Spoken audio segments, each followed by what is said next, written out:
bagi Kementerian Pemberdayaan dan Perlindungan Anak. Terkait dengan kita berangkat dari kasus yang terjadi di Parigi Mutong ya Bapak ya. Anak usia 16 tahun diperkosa oleh belasan, 11 sampai 16 orang yang sekarang baru 5 tertangkap begitu Bapak. Langkah kementerian bagaimana? Ya, yang pertama tentu kita ingin Pidana yang membayangi para pelaku ini kalau mereka melakukan ya akan diganjar hukuman yang sangat berat seperti itu.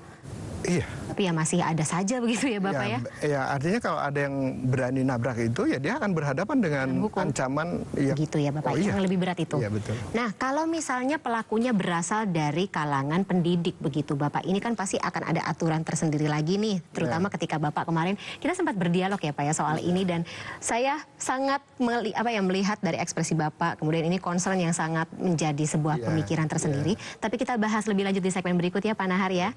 Pemirsa One on One masih akan kembali, tetaplah bersama kami. Yang lain tidak berani melakukan itu. Karena kalau melakukan itu, dia tahu ancaman hukum. Konsekuensinya, ancaman hukumnya.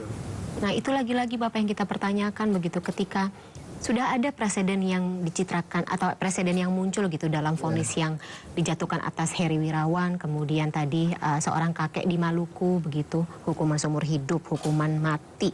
Tapi masih ada oknum yang berani melakukan tindak kekerasan seksual tersebut. Kemudian kalau saya dengar para pelaku pemerkosaan, pelecehan seksual dan seterusnya ini kalau misalnya di penjara begitu di rumah tahanan katanya level atau kastanya paling rendah begitu Bapak.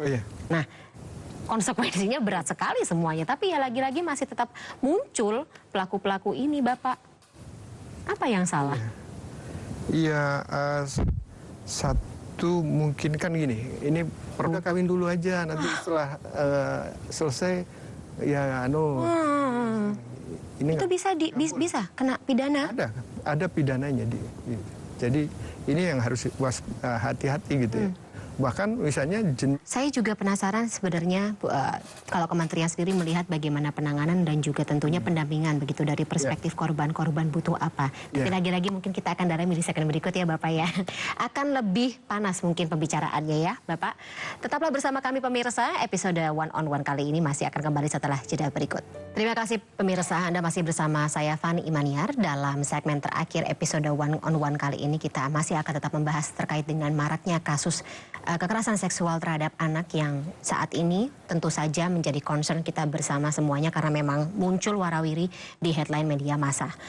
Dan tentu saja laporan yang ada di lapangan ya. Masih bersama saya Pak Nahar dari Kementerian Pemberdayaan dan Perlindungan Perempuan serta Anak. Pak Nahar, saya ada yang bikin saya penasaran begitu Bapak terkait dengan Bapak kan juga tentu saja ke lapangan begitu ya, bertemu dengan pihak-pihak terkait yang terlibat dalam kasus-kasus ini, terutama oleh pelaku. Apa sih yang Bapak rasakan begitu? Atau Bapak, apa yang muncul di pikiran Bapak gitu ketika Bapak melihat pelaku? Soalnya kalau saya jadi Bapak, saya pasti punya keinginan atau ingin sekali menindak pelaku di tempat gitu. Aksi main hakim sendiri sebenarnya terlintas dari di pikiran saya Bapak ketika melihat pelaku kekerasan seksual ini. Anak-anak bangsa ini ya Bapak ya. Terima kasih Bapak. Salam sehat selalu Bapak ya, sehat selalu. Saya ganggu lagi nanti di lain kesempatan ya Bapak. Terima kasih sekali lagi. Dan demikian pemirsa, dialog kami dalam One on One malam hari ini. Saya Fani Imaniar, terima kasih. Sampai jumpa.